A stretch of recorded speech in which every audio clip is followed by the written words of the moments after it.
Hare Krishna, Krishna Krishna Hare Hare, Hare Rama, Rama Rama, Hare Hare.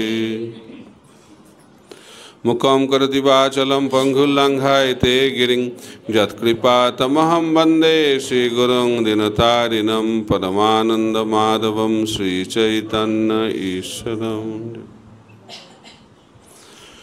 Hare Krishna. तो जोरे बोलन हरे कृष्णा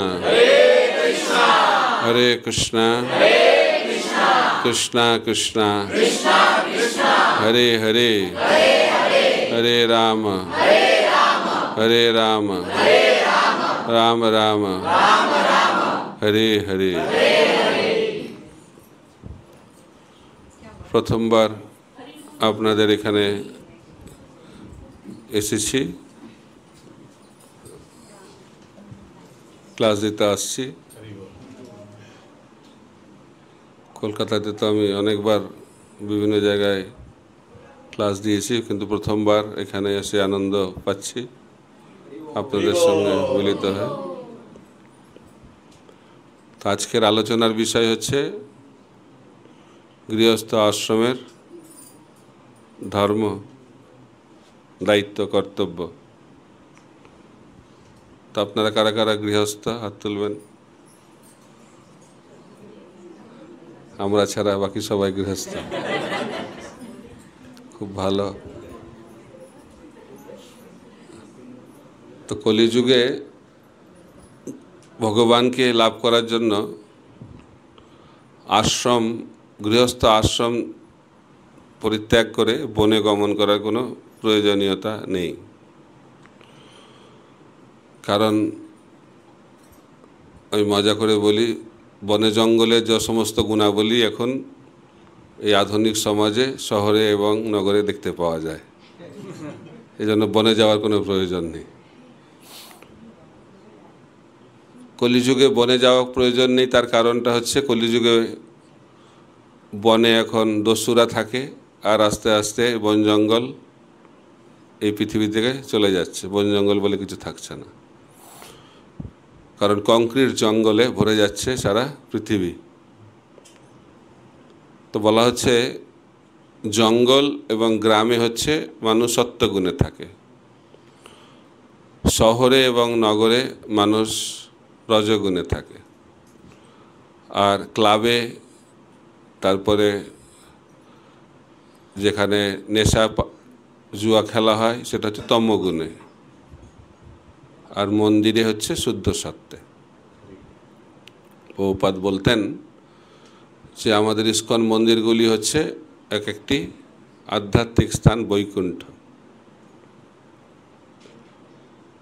তো সেই কারণে প্রভুপাদ বলছেন কলিযুগের বন মানে হচ্ছে বৃন্দাবন, মায়াপুর। আর তিনি চেয়েছিলেন প্রত্যেকটা বাড়িকেই বৃন্দাবনে পরিণত করতে। মহাপ্রভু তিনি বলেছিলেন, গৃহে থাকো, বনে থাকো, সদা হরি বলে ডাকো। কোথায় আমরা আছি সেটা গুরুত্বপূর্ণ নয়, আমরা কি করছি। কলিযুগের প্রধান পন্থা ভগবানকে পাওয়ার হচ্ছে হরিনাম সংকীর্তন। হরের নাম হরের নাম হরের নামৈব কেবলম কলৌ নাস্তেব্য নাস্তেব্য নাস্তেব্য গতির অন্যথা। তাই আমরা যদি গৃহে থেকে হরিনাম করি তাহলে গৃহে থেকেই আমরা ভগবানকে লাভ করতে পারব। তো শ্রীমদ্ ভাগবতে ব্যাখ্যা করা হচ্ছে গৃহস্থ আশ্রমের প্রধান উদ্দেশ্য হচ্ছে ভগবানকে সন্তুষ্ট করা। খালি গৃহস্থ আশ্রম নয়, প্রতিটি আশ্রমের উদ্দেশ্য হচ্ছে ভগবানকে সন্তুষ্ট করা। ভগবান কেন্দ্রিক জীবন। আশ্রম, গৃহস্থটা একটা আশ্রম, যেখানে কৃষ্ণ হচ্ছেন কেন্দ্রবিন্দু। এই জগতে মানুষ নিজেকে কেন্দ্রবিন্দু করে জীবন নির্বাহ করে থাকে। ইংরেজিতে বলা হয় আই অ্যাম দ্য সেন্টার। এবং সেই জীবন হচ্ছে গৃহমেধি জীবন। সেখানে ইন্দ্রিয় তৃপ্তি, কি করে আমি সুখ ভোগ করব, কি করে আমি ইন্দ্রিয় তৃপ্তি করব, কি করে আমি এটা পাবো ওটা পাবো, এটা যখন জীবনের কেন্দ্রবিন্দু হবে সেটা হচ্ছে গৃহমেধি জীবন। কিন্তু যখন আমরা ভগবানকে সন্তুষ্ট করার জন্য ভগবানকে কেন্দ্র করে জীবন নির্বাহ করব, সেটি হচ্ছে গৃহস্থ আশ্রম। তাই যে বাড়িতে ভগবান থাকেন সেই বাড়িটাকে বলা হয় ভবন। মায়াপুরে আছে অনেক ভবন, শঙ্খ ভবন, গদা ভবন, বংশী ভবন, ঈশ্বরদান ভবন, গীতা ভবন, নামহট্ট ভবন, এরকম ভবন। ভবন মানে মানে হচ্ছে ভগবান। যে গৃহে ভগবান থাকেন সেটি হচ্ছে ভবন।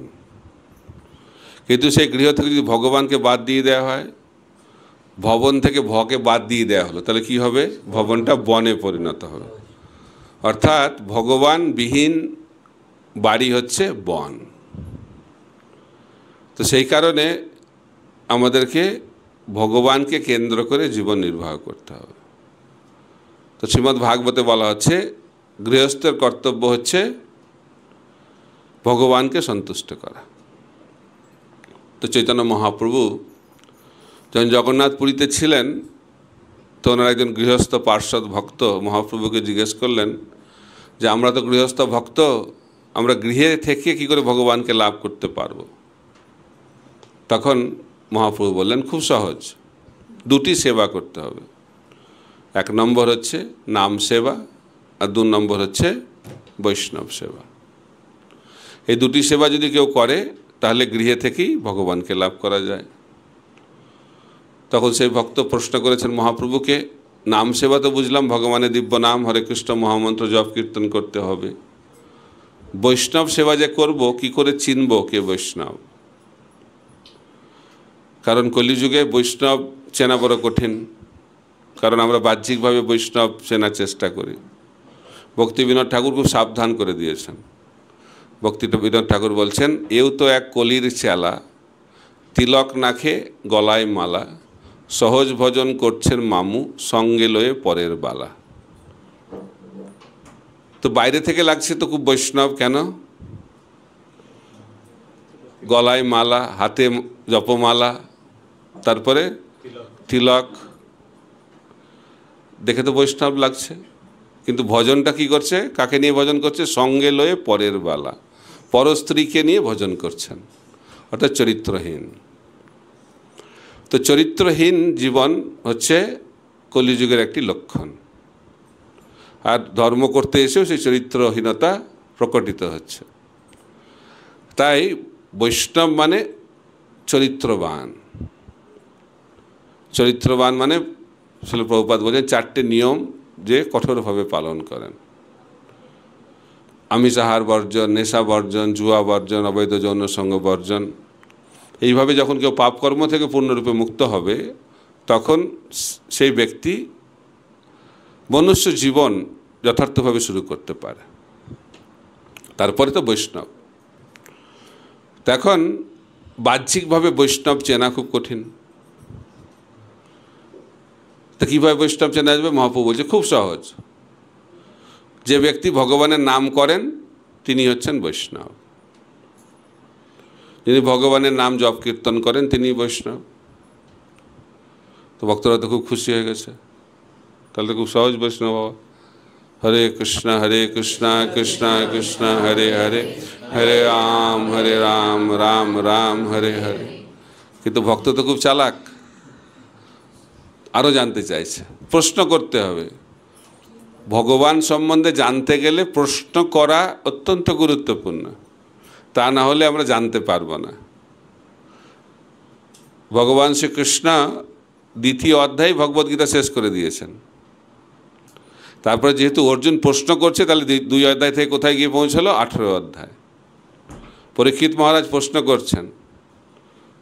প্রশ্ন না করলে আমরা কখনো ভগবত বিষয় জানতে পারবো না। এই জন্য ভগবদ্গীতা ভগবান বলছেন, তদ্বিদ্ধি প্রণিপাতেন পরিপ্রশ্ন সেবয়া উপদেক্ষান্তিতে জ্ঞানম জ্ঞানীন তত্ত্বদর্শিনা। তো শিষ্য যখন গুরুদেবের কাছে যান তখন শিষ্য প্রথমে শরণাগত হবে গুরুদেবের চরণে, তারপরে গুরুদেবকে সেবা করবে, তারপরে প্রশ্ন করবে। প্রশ্ন না করলে আমরা জানতে পারবো না। তাই মহাপ্রভুর এই পার্শ্বদ ভক্ত আবার প্রশ্ন করেছেন মহাপ্রভুকে, মহাপ্রভু কে বৈষ্ণব? তার মহাপ্রভু বলছেন, যে ব্যক্তি সবসময় 24 ঘন্টা কৃষ্ণ নাম নিয়ে থাকেন তিনি হচ্ছেন বৈষ্ণব। এখন এটা শুনে ভক্তদের উৎসাহটা একটু কমে গেছে, কারণ একটু কঠিন পর্যায়ে চলে গেছে। এখন আগে ছিল কোনো রকমে জপ করলেই বৈষ্ণব, একবার বা এক মালা 16 মালা কোনো রকমে হচ্ছে জপ, তারাও বৈষ্ণব। কিন্তু কীর্তনীয় সদাহরি, যিনি সবসময় ভগবানের নাম নিয়ে মগ্ন থাকেন, তিনি হচ্ছেন বৈষ্ণব। মহাপ্রভু দ্বিতীয়বার উত্তর দিলেন। তাতেও ভক্ত সন্তুষ্ট নন, আবার মহাপ্রভুকে প্রশ্ন করেছেন, মহাপ্রভু কে বৈষ্ণব? তখন মহাপ্রভু বলেছেন, যাকে দেখে অন্যের মুখে হরিনাম আসে তিনিই বৈষ্ণব। এটাতে আপনাদের খুব ভালো লেগেছে, ওনাদেরও খুব ভালো লেগেছিল। তাহলে একটা প্রশ্ন 3টে উত্তর, তাহলে কোন উত্তরটা ঠিক? সবাই অনেকেই বলে তৃতীয়টা ঠিক। তো ভগবান যেটা বলেন সেটাই ঠিক। তো মহাপ্রভু একটা প্রশ্নের কটা উত্তর দিলেন? 3টে উত্তর দিলেন, এবং 3টে উত্তরই ঠিক উত্তর। যিনি হরিনাম করেন, ভগবানের নাম করেন, তিনি হচ্ছেন কনিষ্ঠ অধিকারী বৈষ্ণব। যিনি সবসময় ভগবানের নাম করেন তিনি হচ্ছেন মধ্যম অধিকারী বৈষ্ণব। আর যাকে দেখে অন্যরা হরিনাম করতে অনুপ্রাণিত হন তিনি হচ্ছেন উত্তম অধিকারী বৈষ্ণব। তো এইভাবে মহাপ্রভু 3 ধরনের বৈষ্ণবের কথা বললেন। তো প্রভুপাদ বলতেন, মহাপ্রভু শিক্ষা দিয়েছেন, শাস্ত্রেও ব্যাখ্যা করা হয়েছে, ভক্তি আমরা যদি লাভ করতে চাই তাহলে ভক্ত সঙ্গে থাকতে হবে। চৈতন্য মহাপ্রভুর জন্মস্থান হচ্ছে মায়াপুর, কৃষ্ণচন্দ্র ভগবানের জন্মস্থান হচ্ছে কোথায়? গোকুল, গোকুল মহাবন। তারপরে রামচন্দ্র ভগবানের জন্মস্থান অযোধ্যা, নৃসিংহদেব ভগবানের অহোবিলম। তো দক্ষিণ ভারতে নৃসিংহদেব সত্যযুগে আবির্ভূত হলেন, সেই ভগবান ত্রেতা যুগে অযোধ্যায় আবির্ভূত হলেন রামচন্দ্র ভগবান রূপে। তারপরে কৃষ্ণচন্দ্র ভগবান ত্রেতা যুগে, তারপর দ্বাপর যুগে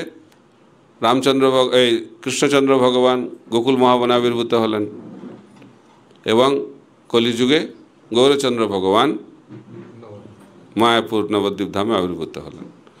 জন্মস্থান, ভক্তির জন্মস্থানটা কোথায়? ভক্ত সঙ্গ।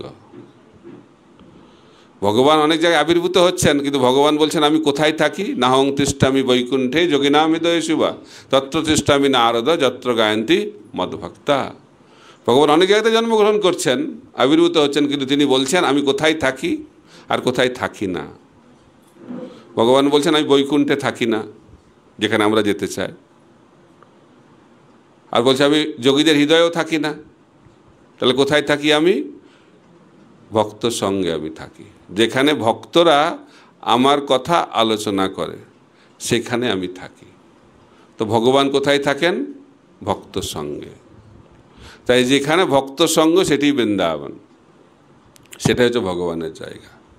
তো সেই কারণে আমরা ভক্তি জীবনে আসি ভক্তের কৃপায়, ভক্তি জীবনে আমরা টিকে থাকি ভক্তের কৃপায়, ভক্তি জীবনে আমরা অগ্রগতি লাভ করি ভক্তের কৃপায়, ভক্তি জীবনে আমরা সিদ্ধি লাভ করি সেটাও ভক্তের কৃপায়, আর ভগবত ধামে গিয়ে ভগবানের সেবা অধিকার লাভ করি সেটিও কার কৃপায়?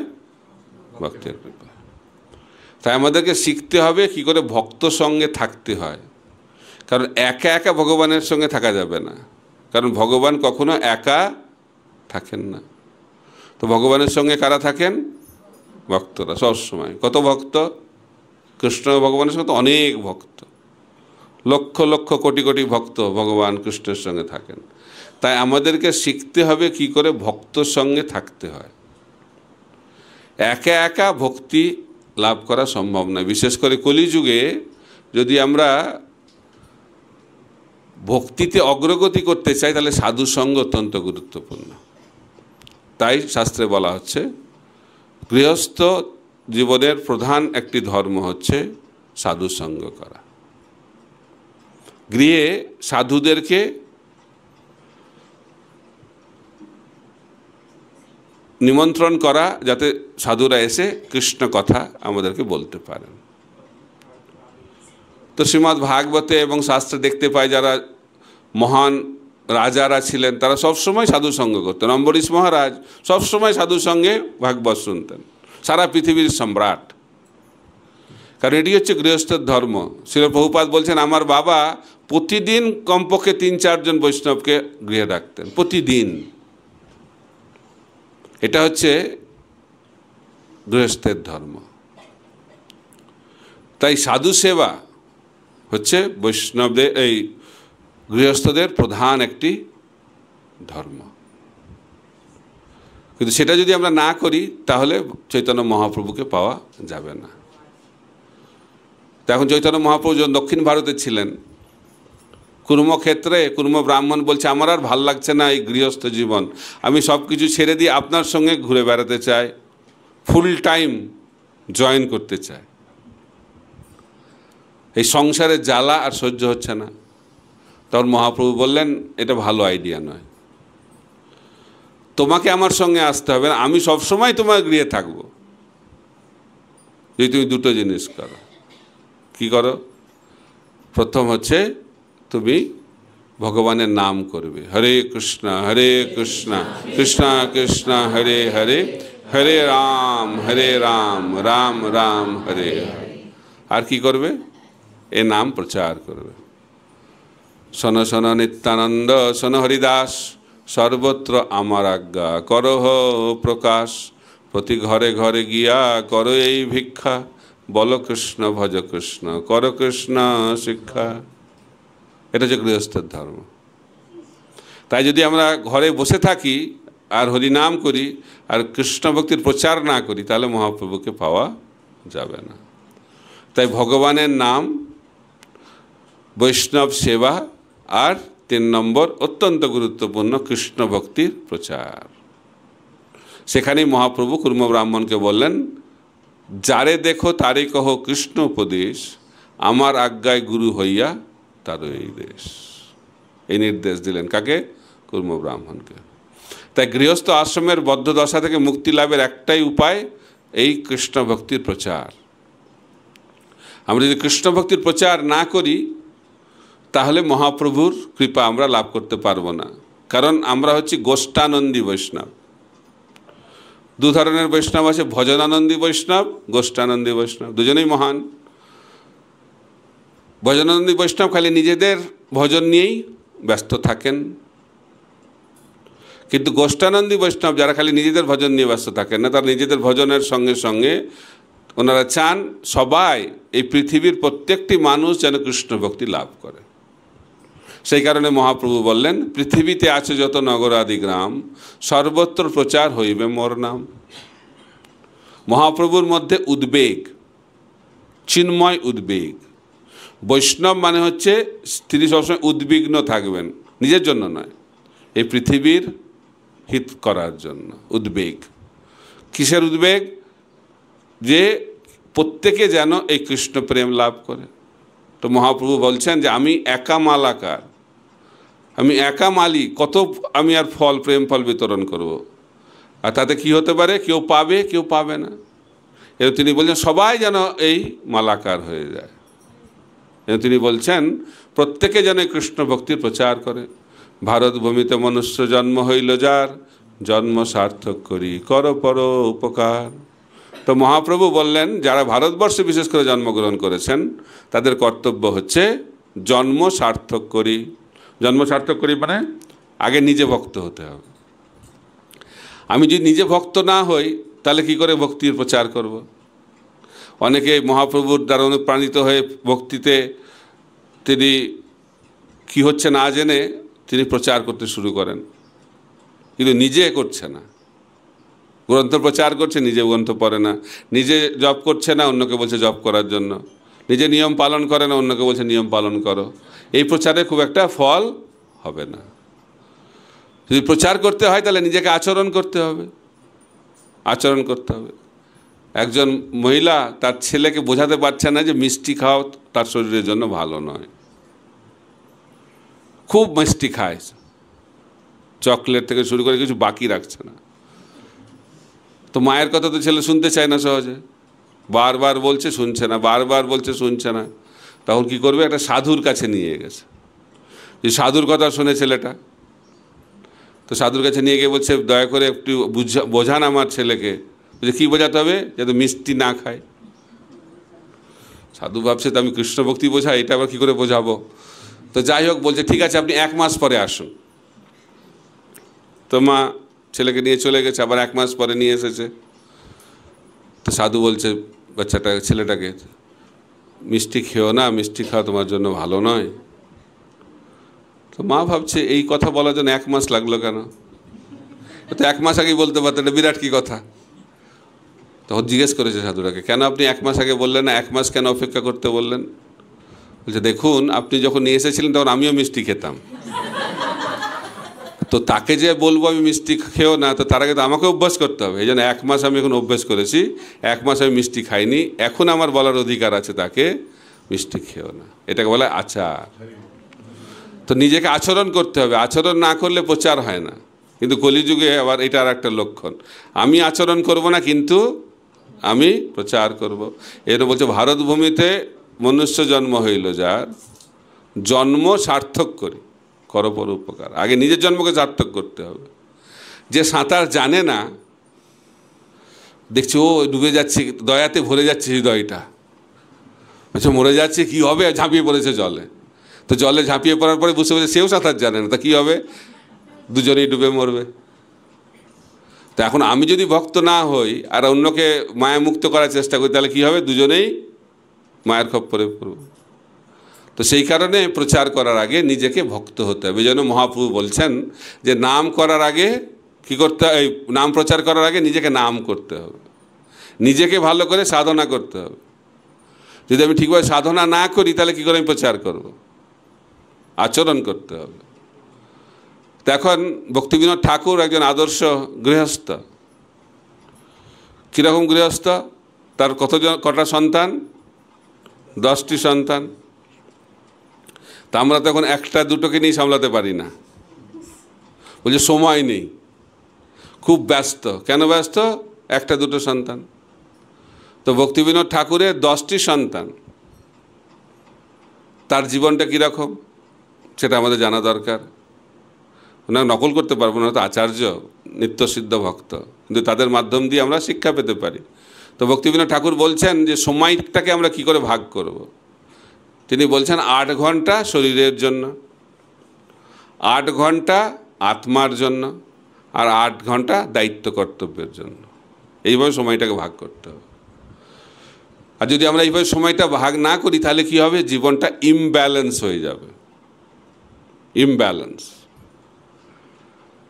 জীবনে যদি দুঃখ থেকে মুক্ত হতে হয় তাহলে জীবনটাকে ব্যালেন্স করতে হবে। যুক্তাহার বিহারস্য যুক্তাহার বিহারস্য যুক্ত চেষ্টস্য কর্মসু যুক্ত স্বপ্ন ভবদস্য যোগ ভবতি দুঃখহা। তা আমাদের জীবনটা যদি ব্যালেন্স হয় তাহলে কৃষ্ণ বলছেন ভগবদ্গীতাতে সমস্ত দুঃখ থেকে আমরা মুক্ত হয়ে যাব।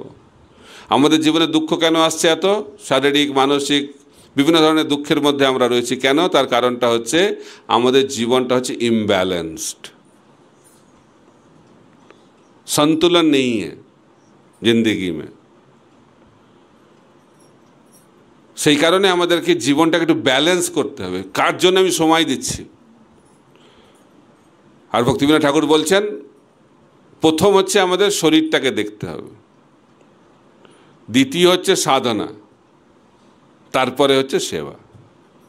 কিন্তু আমরা উল্টো করি, আগেই ঝাঁপিয়ে পড়ি কার্যে, দায়িত্বতে, প্রচারে, কিন্তু সাধনা নাই।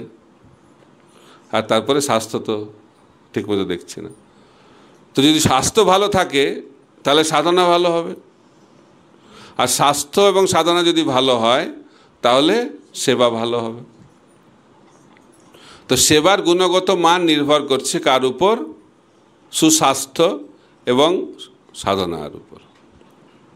তাই সাধনা হচ্ছে আমাদের আচরণ করার ভিত্তি। আমরা যদি সাধনা না করি তাহলে এটা মনুষ্য জীবনই নয় বলা হচ্ছে। মনুষ্য জীবন মানে হচ্ছে সাধনার জীবন। এই জন্য বলা হচ্ছে আহার নিদ্রা ভয় মৈথুন, এটা হচ্ছে এই জড়জগতের বৈশিষ্ট্য। সকলেই এই চারটি কার্য নিয়ে ব্যস্ত রয়েছে। কিন্তু মহাভারতে ব্যাখ্যা করা হচ্ছে মনুষ্য জীবন তখনই শুরু হয় যখন এর উপরে কিছু করার আমরা চিন্তা করি। আহার নিদ্রা ভয় মৈথুন আংশ সামান্য মেতদ পশুভি নরানাম ধর্মহি তেষাম অধিক বিশেষ ধর্মেন হীন পশুভি সমানম। বলা হচ্ছে আহার নিদ্রা ভয় মৈথুন এই চারটি কার্য সবার জীবনেই রয়েছে, পশু জীবনেও রয়েছে, মনুষ্য জীবনেও রয়েছে। কিন্তু আমরা যদি মনুষ্য জীবন লাভ করে এই চারটি কার্য নিয়েই ব্যস্ত থাকি তাহলে সেটাকে মনুষ্য জীবন বলে গণ্য করা হচ্ছে না।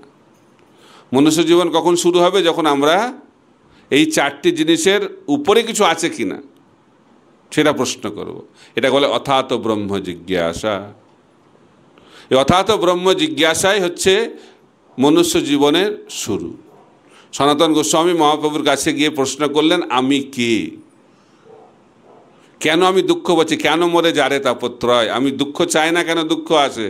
আমি মরতে চাই না, কেন মরতে হয়? এই প্রশ্ন যখন আমাদের মধ্যে জাগবে তখন আমাদের আদর্শ মনুষ্য জীবন শুরু হবে। সেই গৃহস্থ জীবনে আমাদেরকে প্রশ্ন করতে হবে। কার কাছে প্রশ্ন করতে হবে? সাধু গুরু বৈষ্ণবের কাছে প্রশ্ন করতে হবে। তাই সেই কারণে গৃহস্থ জীবনে আমাদেরকে প্রশ্ন করার মানসিকতা, এই জন্য নিয়মিতভাবে সৎসঙ্গ করা দরকার। পারলে প্রতিদিন, পারলে নয়, বলা হচ্ছে প্রতিদিন করাটাই কর্তব্য। নিত্যম ভাগবত সেবয়া। নিত্য মানে 24 ঘন্টা। কিন্তু এটা শুনেই তো কী করে সম্ভব 24 ঘন্টা? তো সেই কারণে নিত্যকে মানে প্রতিদিন বলা হয়। এই জন্য ছিল প্রভুপাদ তিনি ইস্কনে নিয়ম করেছেন সকালবেলায় 1 ঘন্টা ভাগবত পাঠ আর সন্ধ্যেবেলায় 1 ঘন্টা ভগবদ গীতা পাঠ। কিন্তু আমাদেরকে জানতে হবে যে নিয়মিতভাবে প্রতিদিন যদি আমরা শ্রবণ কীর্তন না করি তাহলে আমরা এই মায়ার যে প্রকোপ সেখান থেকে মুক্ত হতে পারবো না। ঠিক যেমন মোবাইলকে আমরা প্রতিদিন চার্জ করি, যদি মোবাইল চার্জ না করি তাহলে মোবাইল কাজ হবে? কাজ হবে না। যেন আমাদের স্পিরিচুয়াল ব্যাটারিকে চার্জ করার জন্য নিয়মিতভাবে শ্রবণ কীর্তন করতে হবে। কতক্ষণ? কমপক্ষে 3 ঘন্টা, কমপক্ষে 3 ঘন্টা। এই জন্য ছিল প্রভুপাদ 16 মালা জপ দিয়েছেন। 2 ঘন্টা 16 মালা জপ আর 1 ঘন্টা ভাগবত শ্রবণ। এই 3 ঘন্টা কমপক্ষে, আর বেশি করতে পারলে আরও ভালো। ছিল প্রভুপাদ যখন টমস্কিন স্কোয়ার পার্কে কীর্তন করতেন কমপক্ষে 3 ঘন্টা কীর্তন করতেন। রঘুনাথ দাস গোস্বামী প্রতিদিন রাধাকুণ্ড তটে চৈতন্য মহাপ্রভুর কথা বলতেন কমপক্ষে 3 ঘন্টা। শ্রীমন চৈতন্য মহাপ্রভু যখন জগন্নাথপুরীতে ছিলেন টোটা গোপীনাথ মন্দিরে গদাধর পণ্ডিতের মুখ থেকে প্রতিদিন 3 ঘন্টা ভাগবত শ্রবণ করতেন। মহাপ্রভু যখন হরিনাম সংকীর্তনে নৃত্য করতেন কমপক্ষে 3 ঘন্টা। তাই 3 ঘন্টা বিষয়টা খুব গুরুত্বপূর্ণ। যেন ছিল প্রভুপাদ একজন আচার্য হিসেবে এই 3 ঘন্টা আমাদেরকে দিয়েছেন, কিভাবে আমরা সেই 3 ঘন্টাকে ব্যবহার করব। 2 ঘন্টা ভগবানের দিব্য নাম হরে কৃষ্ণ মহামন্ত্র জপ করা আর 1 ঘন্টা গীতা ভাগবত শ্রবণ করা। তো সেই কারণে গৃহস্থ জীবনে আমরা যদি ভক্তিতে অগ্রগতি লাভ করতে চাই তাহলে নিয়মিত সাধুসঙ্গ। সাধুসঙ্গ সাধুসঙ্গ সর্বশাস্ত্রে কয়, লবমাত্র সাধুসঙ্গে সর্বসিদ্ধি হয়। তো প্রভুপাদ একবার বলছেন ইস্কনের সব ভক্তরাই শুদ্ধ ভক্ত। এটা শুনে খুব আনন্দ পেয়েছে ভক্তরা, কিন্তু তার সঙ্গে সঙ্গে সন্দেহ হয়েছে সবাই শুদ্ধ ভক্ত। তখন বলা হয়েছে, প্রভুপাদ উদাহরণ দিতেন 2 ধরনের শুদ্ধ ভক্ত। একটা হচ্ছে সাধক শুদ্ধ ভক্ত আর আরেক ধরনের শুদ্ধ ভক্ত যারা সাধনায় সিদ্ধি লাভ করেছেন।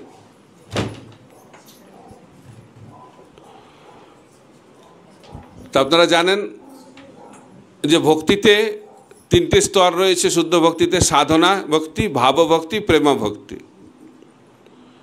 তো সাধনা ভক্তি মানে হচ্ছে অনেকগুলো স্তর। কি কি স্তর? সাধনা ভক্তিতে আদর শ্রদ্ধা তথা সাধুসঙ্গ, ভজনক্রিয়া, অনর্থ নিবৃত্তি, নিষ্ঠা, রুচি, আসক্তি। তো এই 7টি স্তর সাধনা ভক্তির। শ্রদ্ধা থেকে শুরু হয়, আসক্তিতে গিয়ে শেষ হয়, তারপরে ভাব স্তর, তারপর হচ্ছে প্রেম।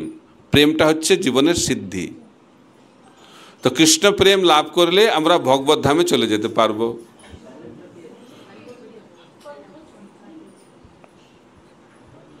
তাই বলা হচ্ছে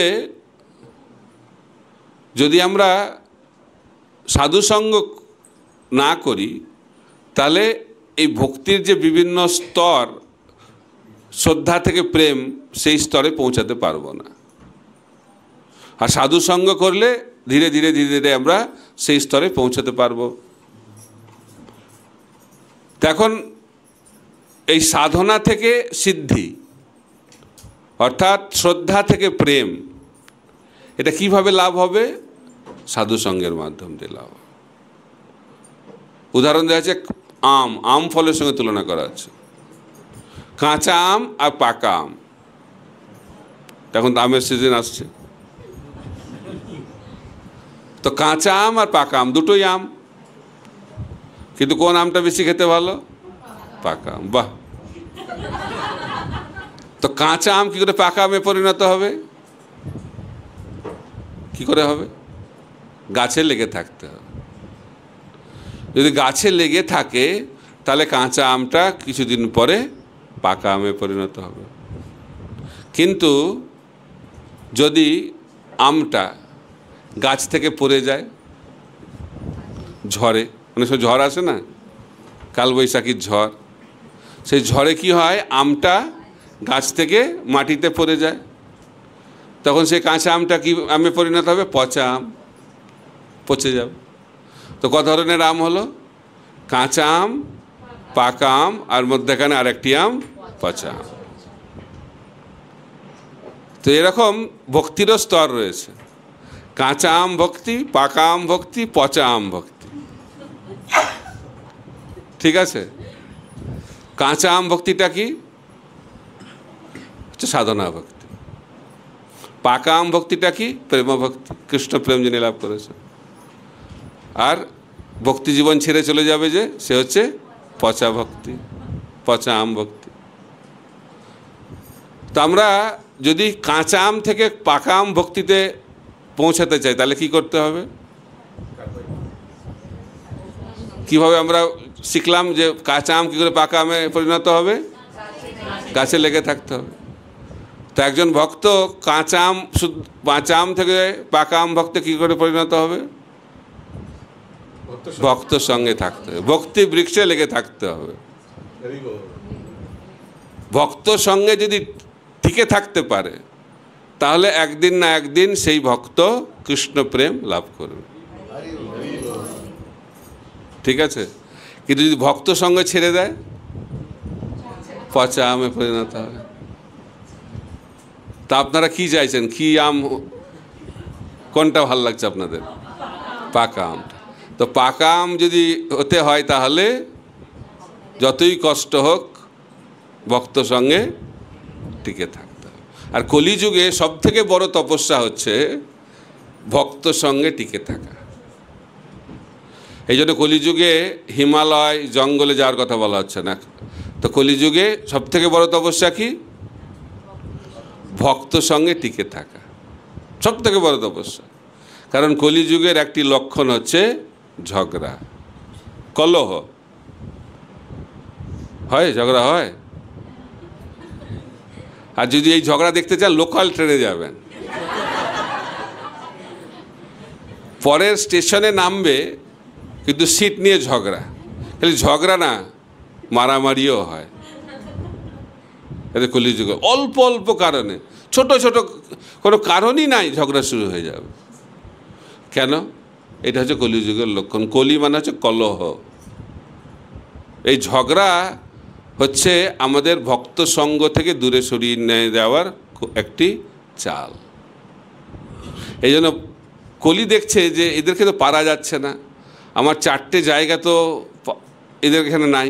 কারণ কলির 4টে জায়গা কি? আমিষ আহার, নেশা, জুয়া, তারপরে অবৈধ যৌন সঙ্গ। তো এটা তো ভক্তরা দূরে থাকছে, তো বলছে আমি এদের জায়গা কী করে দখল করব, আমি ঝগড়া লাগাও। ঝগড়া লাগালেই কলি ওখানে ঢুকে যাচ্ছে। তো সেই কারণে কলিকে যদি আমরা ঢুকতে না দিতে চাই, দরজা বন্ধ করে রাখতে চাই, তাহলে কি করতে হবে? ঝগড়া বন্ধ করতে হবে। তো আবার প্রভুপাদ বলছেন যে স্বামী স্ত্রী ঝগড়া করে না, তাহলে তারা স্বামী স্ত্রীও নয়। ভালোবাসার আরেকটি লক্ষণ হচ্ছে ঝগড়া। বলছে আওয়াজ হবে, তারপরে জল পড়বে, তারপরে শান্ত হয়ে যাবে, তাই না? এটা হচ্ছে ভালোবাসার লক্ষণ। কিন্তু বৈদিক সংস্কৃতি অনুযায়ী এই ঝগড়ার আওয়াজটা 4টে দেওয়ালের মধ্যে সীমাবদ্ধ থাকত, কিন্তু এখন সেটা নয়। এখন এই আওয়াজটা অনেক তীব্র হয়ে গেছে। তো বলা হচ্ছে, আমরা মজা করে শিক্ষা দেওয়ার চেষ্টা করি, বিবাহের আগে ছেলেরা খুব কথা বলে আর মেয়েরা শুনতে থাকে। তারা ভাবে আমারও সময় আসবে। তারপরে বিবাহ হয়ে যায়। তো বিবাহের পরে যে রোলটা ওটা বদলে যায়। তখন স্ত্রীরা বলতে থাকে আর স্বামীরা শুনতে থাকে। শ্রবণ কীর্তন সব জায়গাতে রয়েছে। কয়েক বছর পরে স্বামী স্ত্রী দুজনেই বলে আর প্রতিবেশীরা শোনে। আর কিছুদিন পরে স্বামী স্ত্রী দুজনে বলে আর কোর্টে জাজ শ্রবণ করে। এটা যে কলিযুগের ঝগড়া।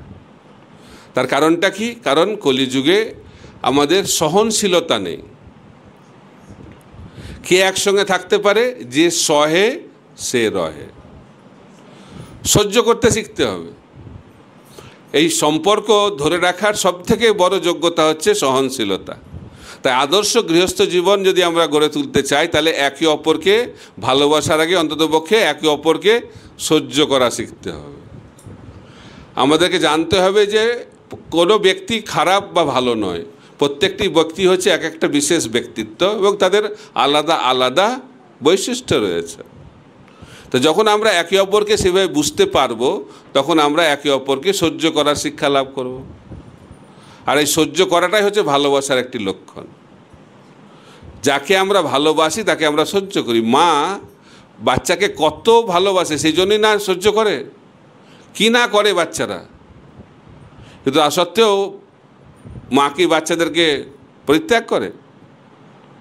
সহ্য করে। কেন? এটা হচ্ছে ভালোবাসার একটি লক্ষণ। তাই আমরা যদি এই পারিবারিক জীবনে ভালোবাসার একটা পরিবেশ নিয়ে আসতে চাই, তাহলে মহাপ্রভুর যে শিক্ষা, তৃণাদপি সুনিচেন তররপি সহিষ্ণুনা অমানিনা মানদেন কীর্তনীয় সদাহরি, এই সিদ্ধান্তকেও আমাদের জীবনে প্রয়োগ করতে হবে। খালি শ্লোক বললে তো হবে না। ভক্তি জীবনটা হচ্ছে জ্ঞানের প্রয়োগ। তাই মহাপ্রভু শেখাচ্ছেন যে কিভাবে আমরা আদর্শ গৃহস্থ হতে পারি। কলিযুগে কোনো কিছু আদর্শ হওয়া খুব কঠিন। একবার প্রভুপাদ বলছেন একজন ভক্তকে যে আদর্শ ব্রহ্মচারী হওয়া খুব কঠিন আর আদর্শ গৃহস্থ হওয়া অসম্ভব। বোঝা যাচ্ছে? তাই কোনো কিছু আদর্শ হওয়া কলিযুগে বিশেষ কঠিন কাজ, কিন্তু আমাদেরকে চেষ্টা করতে হবে যতটা সম্ভব। প্রভুপাদ একবার ক্লাস দিচ্ছেন, অনেক উঁচু ব্যাসাসনে বসে আছেন প্রভুপাদ, ওখান থেকে খুব কড়া ক্লাস দিচ্ছেন, একদম কঠোর বাক্য প্রয়োগ করছেন। বলছেন যদি কেউ ভগবত ধামে যেতে চায় তাহলে তাকে 100% কৃষ্ণ ভাবনামৃত হতে হবে, 100% কৃষ্ণ কনসিয়াস। এটা শুনে ভক্তরা তো খুব মাথা নিচু করছে, দুঃখ পেয়ে গেছে। তাহলে আমাদের আর কোনো আশা নেই। প্রভুপাদ বুঝতে পেরেছে যে ভক্তরা একটু দুঃখ পাচ্ছে, তখন প্রভুপাদ বলে ঠিক আছে 90%। ভক্তরা তাও ভাবছে 90%টাও খুব বেশি হয়ে যাচ্ছে। তারপর প্রভুপাদ বলছে 80%। তারপরে তাতেও ভক্তরা পুরো সন্তুষ্ট নয়। তখন প্রভুপাদ ব্যাসাসন থেকে নিচে নেমে আসছে, তখন বলছে 70%, তার থেকে কম হবে না। এটা শুনে আমরা খুব প্রভুপাদ তো বলেছে 70% হলেই হয়ে যাবে, কিন্তু যারা 70%-এর চেষ্টা করবে তারা কোথায় পৌঁছাবে? 40%-এ। তাই আমাদেরকে 100% চেষ্টা করতে হবে, কিন্তু সেই চেষ্টায় যদি কিছু কম পড়ে যায় সেটা গুরুদেব সাহায্য করে। কিন্তু ফাঁকিবাজ হলে হবে না। বলা যায় চালাকি দিয়ে, ফাঁকিবাজি দিয়ে ভগবানকে পাওয়া যায় না, কোনো কার্যেই সফল হতে পারবো না আমরা। সফল হতে গেলে ঐকান্তিক হতে হবে, সিনসিয়ার। ভগবানের কৃপা পেতে গেলেও ভক্তকে কি হতে হবে? সিনসিয়ার হতে হবে। সিনসিয়ার মানে কি? সিনসিয়ার মানে হচ্ছে, ওটা তো বাংলা হলো, সিনসিয়ার মানে হচ্ছে ভগবানের জন্য 100% দিতে হবে ক্ষমতা অনুযায়ী। যশোদা মা সকাল থেকে শুরু করেছে কৃষ্ণকে বাঁধার জন্য, কোথায় শেষ করেছে কখন? সন্ধ্যেবেলা। সারাদিন ব্যস্ত। তাই আমরা যদি ভগবানকে পেতে চাই তাহলে ভগবানের সেবায় সারাদিন ব্যস্ত থাকতে হবে। আমরা যে শনিবার এসে গেলাম 1 ঘন্টা 2 ঘন্টা, এটাও ভালো, কিন্তু ভগবানকে পেতে গেলে তার থেকে অনেক বেশি করতে হবে। তাই এটা পার্ট টাইম বিজনেস না, ভক্তিটা পার্ট টাইম নয়। ভক্তিটা হচ্ছে আমাদের জীবনের অবিচ্ছেদ্য একটি বিষয়। এটা বলে ঐকান্তিকতা। যাকে আমরা ভালোবাসি তাকে আমি পার্ট টাইম ভালোবাসি নাকি? ও আমার ছেলেকে আমি এই 24 ঘন্টার মধ্যে 2 ঘন্টা ভালোবাসি, বাকি 22 ঘন্টা কোনো ব্যাপার না, এরকম হয়? যাকে আমি ভালোবাসবো তাকে আমি 24 ঘন্টা তার চিন্তা করব। এই জগতেও সেটা দেখা যায়। যখন কোনো যুবক যুবতীর প্রেম হয়, তারা 24 ঘন্টা একে অপরের চিন্তা করতে ব্যস্ত থাকে, কোনো ইচ্ছা মানে প্রচেষ্টা ছাড়া এটাই হয়। তাই প্রভুপাদকে একজন জিজ্ঞাসা করেন, প্রভুপাদ কৃষ্ণ প্রেমটা কি? এত কৃষ্ণ প্রেম শুনছে, কৃষ্ণ প্রেম ব্যাপারটা কি? তখন প্রভুপাদ বলছেন, এই জগতে পুরুষ এবং স্ত্রীর মধ্যে যে আকর্ষণ, সেই আকর্ষণ যখন আমাদের ভগবানের প্রতি হবে সেটি হচ্ছে কৃষ্ণ প্রেম।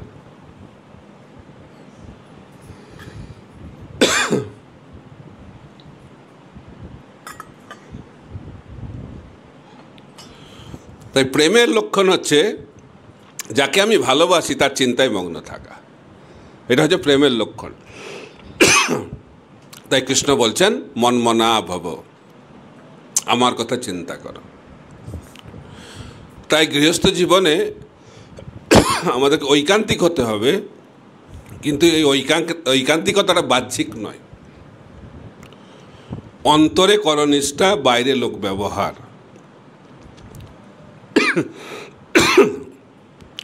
যখন রঘুনাথ দাস গোস্বামী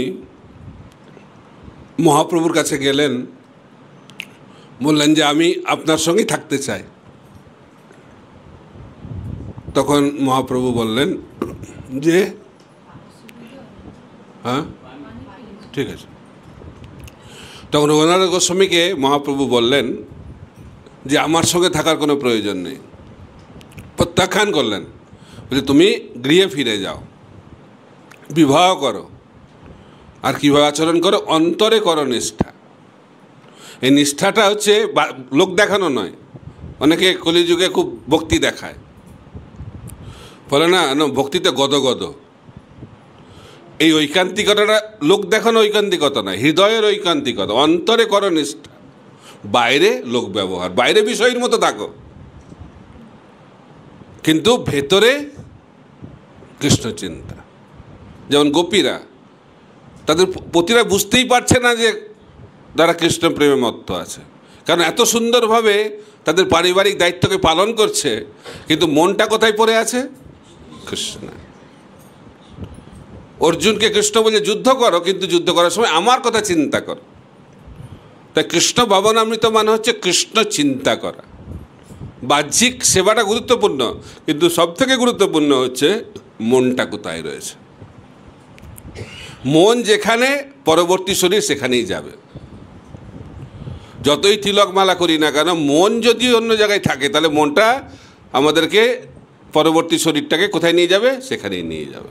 এর বলা হচ্ছে অন্তকালে চ মামে বা স্মরণ মুক্তা কলেবরম জয় প্রয়াতি সমদ্ভাবম জাতি নস্তত্র সংশয়। তাই বলা হচ্ছে মৃত্যুর সময় কোনো ব্যক্তি যদি আমার কথা চিন্তা করতে করতে দেহ ত্যাগ করে তাহলে আসে আমাকে পাবে, কিন্তু যদি অন্য চিন্তা হয় তাহলে কী হবে? জমজম ব্যাপী সরম ভাব তজিতে কলেবরম তন্ত্রবৈদিকন্তে সদা তদ্ভাব ভাবিত। তাই আমরা যার কথা চিন্তা করব, যে বিষয়ে চিন্তা করব, আমাদের গতিটা সেটাই হবে। তাই যদি আমরা ভগবত ধামে ফিরে যেতে চাই, তাহলে আমাদেরকে চিন্তা, ভগবানের চিন্তায় মগ্ন রাখতে হবে মনটাকে। কতক্ষণ? 1 ঘন্টা, 2 ঘন্টা, 24 ঘন্টা। এটা শুনেই মনে হয় আর হবে না কোনো দিন। তো একবারে তো এটা হবে না, এটা অভ্যাস। প্রভুপাদকে একজন জিজ্ঞেস করেছেন, প্রভুপাদ আপনি বললেন 24 ঘন্টা কৃষ্ণ চিন্তায় মগ্ন থাকা, কিন্তু যখন ঘুমিয়ে থাকবো তখন কৃষ্ণ চিন্তা কী করে হবে? প্রভুপাদ বলছে, যখন জেগে থাকো কার চিন্তা হয়? আমরা জেগে জেগে অন্যের কথা চিন্তা করছি, আর ঘুমাতে ঘুমাতে ভগবানের কথা চিন্তা করব। জেগে জেগে তো দূরের কথা, হরিনাম যখন করছি তখন মনটা কোথায় থাকছে? হরিনামের সময় তো মন থাকছে না ভগবানে, তো ঘুমানোর সময় কি করে মনটা থাকবে? তা আমাদেরকে প্রথম তপস্যা হচ্ছে যে আমাদের জপের সময়, ভগবানের কথা শ্রবণের সময় জেগে থাকতে হবে। এটা হচ্ছে প্রথম তপস্যা। আমরা ওই সময় ঘুমিয়ে পড়ি। যারা তমগুণে থাকে তারা জপের সময়, কথা শ্রবণের সময় ঘুমায়। যারা রজগুণে থাকে হরিনামের সময় এবং কথা শ্রবণের সময় মনটা এদিক ওদিকে ঘুরতে থাকে। আর যারা সত্যগুণে থাকে তারাই একাগ্র চিত্তে শ্রবণ করতে পারবে। তাই ভক্তি জীবনে যদি আমরা যথার্থ অগ্রগতি লাভ করতে চাই, তাহলে আমাদেরকে সত্যগুণে অধিষ্ঠিত হতে হবে। তমগুণে রজগুণে থাকলে ভক্তি জীবন ভালোভাবে অভ্যাস করতে আমরা পারবো না। এই জন্য গৃহস্থর কর্তব্য হচ্ছে সত্যগুণে থাকা। প্রত্যেকটি ভক্তের কর্তব্য হচ্ছে সত্যগুণে থাকা। তাই শ্রীমদ্ ভাগবতের প্রথম স্কন্ধে 2য় অধ্যায়ে ব্যাখ্যা করা হচ্ছে কী করে আমরা সত্যগুণে অধিষ্ঠিত হতে পারব। তার চাবিকাঠি হচ্ছে নষ্টপ্রায়সু অভদ্রেষু নিত্যং ভাগবত সেবয়া ভগবতী উত্তম শ্লোকে ভক্তির ভবতি নষ্টিকি। নিত্যম ভাগবত সেবা, এটা হচ্ছে গৃহস্থ ধর্ম। নিত্য, প্রতিদিন ব্যক্তি ভাগবত এবং গ্রন্থ ভাগবতের সেবা করা। গ্রন্থ ভাগবত মানে হচ্ছে শ্রীমদ্ ভাগবত থেকে আমাদের অধ্যয়ন করতে হবে, শুনতে হবে, বলতে হবে। আর ব্যক্তি ভাগবত যারা উন্নত ভক্ত তাদের সেবা করতে হবে। তো বলা হচ্ছে যে উন্নত ভক্তের কৃপা অত্যন্ত গুরুত্বপূর্ণ। তো উন্নত ভক্ত যারা মহাভাগবত ভক্ত, তাদের সেবা যদি আমরা ঠিকভাবে করি, তাহলে গ্রন্থ ভাগবতের রুচি আসবে, শ্রবণ কীর্তনের রুচি আসবে। তো সেই কারণে বলা হচ্ছে ভক্তপদ রজ, ভক্তপদ জল, ভক্তের উচ্ছিষ্ট 3 সাধনার বল। যারা মহাভাগবত ভক্ত, উন্নত ভক্ত, শুদ্ধ ভক্ত, তাদের চরণ রজ, চরণ ধুলি, তাদের চরণ ধৌত, চরণামৃত এবং তাদের উচ্ছিষ্ট মহাপ্রসাদ, এই 3টে যদি আমরা শ্রদ্ধা সহকারে গ্রহণ করি, তাহলে আমাদের জীবন পরিবর্তিত হয়ে যাবে। উদাহরণ নারদমুনি। নারদমুনি দাসী পুত্র, কিন্তু ভক্তি বেদান্তদের উচ্ছিষ্ট গ্রহণ করে তৎক্ষণাৎ সমস্ত জাগতিক যা আসক্তি থেকে মুক্ত হয়ে শ্রবণ কীর্তনের প্রতি আসক্ত হয়ে পড়লেন। এটা হচ্ছে শুদ্ধ ভক্তের প্রভাব। তাই শিল প্রভুপাদ তিনি লিখছেন যে আমাদের জীবনের সফলতা তখনই হবে যখন আমরা এরকম কোনো শুদ্ধ ভক্তের সঙ্গ লাভ করতে পারব। এটা হচ্ছে আমাদের জীবনের চরম সৌভাগ্য। মনুষ্য জীবন হচ্ছে দুর্লভ, কিন্তু তার থেকে বেশি দুর্লভ হচ্ছে সাধুসঙ্গ লাভ করা। আর যে ব্যক্তি সেই সাধুসঙ্গ লাভ করবে তার জীবনটা তৎক্ষণাৎ বদলে যাবে। এর বলা হচ্ছে সাধুসঙ্গ, সাধুসঙ্গ সর্বশাস্ত্রে কয়, লবমাত্র সাধুসঙ্গে সর্বসিদ্ধি হয়। ব্রহ্মাণ্ড ভূমিতে কোনো ভাগ্যবান জীব গুরুকৃষ্ণ প্রসাদে পায় ভক্তিলতা বীজ। কিন্তু আমরা এটা বুঝতে পারি না, কারণ আমরা অতি সহজে পেয়ে যাচ্ছি। প্রভুপাদের কৃপাতে আমরা অতি সহজেই সাধুসঙ্গ পাচ্ছি বলে আমরা এই সাধুসঙ্গের মহিমাটা ভুলে যাচ্ছি। যেটা আমরা সহজে পাই তার মূল্য আমরা দিই না। কিন্তু আমরা যদি বুদ্ধিমান হই, তাহলে আমাদের বোঝা উচিত যে কিভাবে আমরা অসীম সৌভাগ্যের ফলে এই চৈতন্য মহাপ্রভুর সংকীর্তন আন্দোলনে যুক্ত হওয়ার সুযোগ এবং সৌভাগ্য লাভ করেছি, এবং ছিল প্রভুপাদকৃত ইস্কনের মাধ্যম দিয়ে ভক্তিযোগ অনুশীলন করার চরম সৌভাগ্য লাভ করেছে। এই সৌভাগ্য অতি বিরল। এর বলা হচ্ছে ব্রহ্মাণ্ড ভূমিতে কোনো ভাগ্যবান জীব গুরুকৃষ্ণ প্রসাদে পায় ভক্তিলতা বীজ। তাই আমাদেরকে ভক্ত সঙ্গ করতে হবে, আর ভক্ত সঙ্গে ভগবানের সেবায় যুক্ত থাকলে মহাপ্রভুর নির্দেশ অনুযায়ী যদি আমরা তিনটে জিনিস করি, ভগবানের নাম, ভগবানের ভক্তদের সেবা আর ভগবানের নামের প্রচার, তাহলে প্রভুপাদ বলছেন গৃহস্থ আশ্রমে থেকেই আমরা ভগবানকে লাভ করব। বনে গিয়ে সন্ন্যাস আশ্রম গ্রহণ করার কোনো প্রয়োজনীয়তা নেই, কারণ আমরা গৃহে থেকেই ভগবানকে লাভ করতে পারবো। কিন্তু এই তিনটে জিনিসে আমাদের জীবনকে মগ্ন রাখতে হবে।